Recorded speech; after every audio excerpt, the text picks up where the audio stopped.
Assalamu alaikum dostlar. Sizler менен кайрадан эле мен Самат Курбанов каналы. Бүгүнкү видео ролиги бизде YouTube'дун сыртында тургандай эле индиялыктардын акылга батпас закондору жана ошону менен эле биргеликте индуизм дининин башка дин өкүлдөрүнүн аралыгында көптүгү индуизмдер Аллахыбыздын жападан жалгыз экендигин билип туруп, өздөрү колдо жасалган кудайларына сыйынышы туурасында бүгүнкү видео ролигибизде кеңири маалымат бермекчимин. Албетте, бул видеоролик сиз үчүн кызыктуу болсо, видеонун аягына чейин көрүңүз жана видео жакса подписация, лайк кнопкасын басып кетүүнү унутпаңыз. Сиздин жөн гана подписация кнопкасын басып койгонуңуз биздин кийинки видеолорду жасап чыгарганга чоң мотивация көмөк берет. Анда эмесе биз видеону баштадык. Сиз подписация, лайк кнопкасын басыңыз. Индия өлкөсүндө калктын саны боюнча дүйнө жүзүндө Кытайдан кийинки экинчи орунда турат. Божомолдорго караганда бул өлкөдө 1 миллиард 350 миллиондон артык адам жашайт. Мамлекеттин башкы бөлүгү жана ошондой эле 1 миллиардка жакын элдер индуизм динине сыйынышат жана бул дин тараптарларынын саны боюнча ислам жана христиан дининен кийинки 3-үчү орунда турат. Бирок индуизмде миңдеген өздөрүнүн кудайлары бар жана ар бир Индия тургуну өзүнүн каалоосу менен өзүнө кудай тандашы мүмкүн. Мындай абалда бир кудайга сыйынуу шарт эмес. Астагфираллах.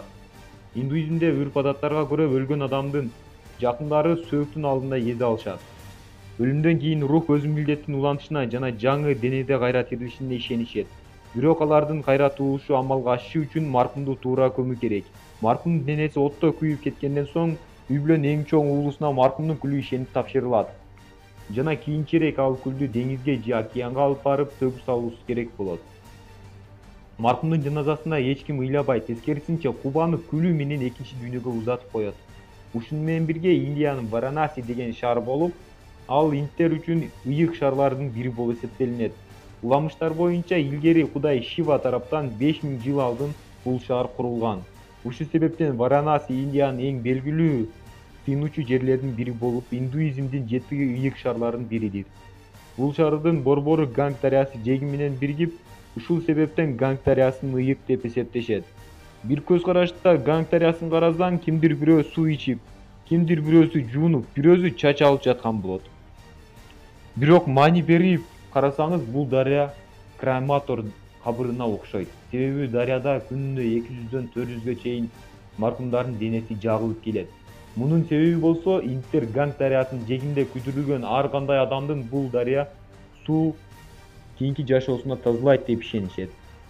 Бүгүнкү күндө Ганг дарыясынын эң ыкыластыгы боюнча дүйнө жүзүндө 5-орунда турат. Алымдар Ганг дарыясындагы суу ар кандай адамдын ден соолугуна зыян жана жашоосуна коркунучтуу экенин ар дайым эскертип айтып келишет.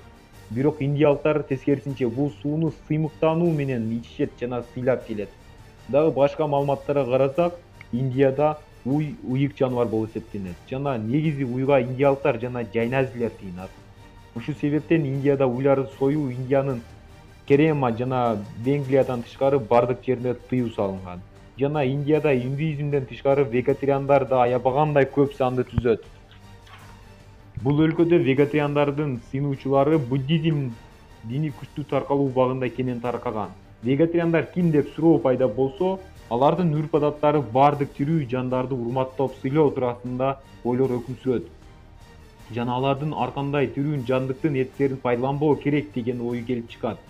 Ушул себептен вегетариандардын сыйынуучулары эт ордуна жашылча жемиштерди жеп келет.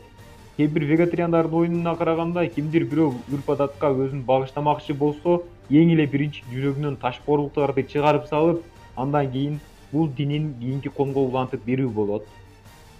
Жана бул өлкөдө эт аздыгы аябаганда эң эле кымбат болуп, анысы аз келгенсип температура жогору болгондуктан эт азыктарын сактай алышпайт. Ушул себептен элдин сыйлуу гана катмары эт азыгын пайдалана алат. Дагы Индияда адамдар жаныбарларга, маймылдарга, кээ бир шаарларында келемиш жыландарга сыйынып келишет. Индиялыктар ушуну менен бирге жыландарга сыйынуу майрамдары да бар. Жыландарга сыйынуу күнүндө эч ким иш кылбайт, үйүндө эс алышат. Ошол күндөн бир күн алдын токойлордон жыландарды терип келип, көчөлөрүнө, үйлөрүнө коюп жиберет. Себеби ал жерде жыландар кемирүүчүлөр менен азыктанып, ал жердеги элдердин азыктарын кемирүүчүлөрдөн сактагандыгы үчүн жыландарга чоң ыраазычылык билдиришет. Дагы мындан тышкары жыландын убестери алып салынбайт. Мына ушундай көп кудайлуулук себептүү индуизмде эч кандай диний борбор жок болгондуктан диний тартип дагы жок болуп келет. Жана өздөрү каалагандай өздөрүнүн 1000ден артык кудайларды өздөрүнө өздөрү жасап алышат. Бул эң эле чоң адашкандык. Астагфираллах. Бардык аламды, барлыгы жараткан жалгыз гана Аллахыбызdır. Аллахыбызга чексиз шүгүрлөр болсун. Ушун менен видеобуз аягына жетти. Видео жакса лайк басып, подписация болуп кетүүнү унутпаңыздар. Сиздер менен Самат Курбанов каналы болду. Кийинки видеолордо жолукканча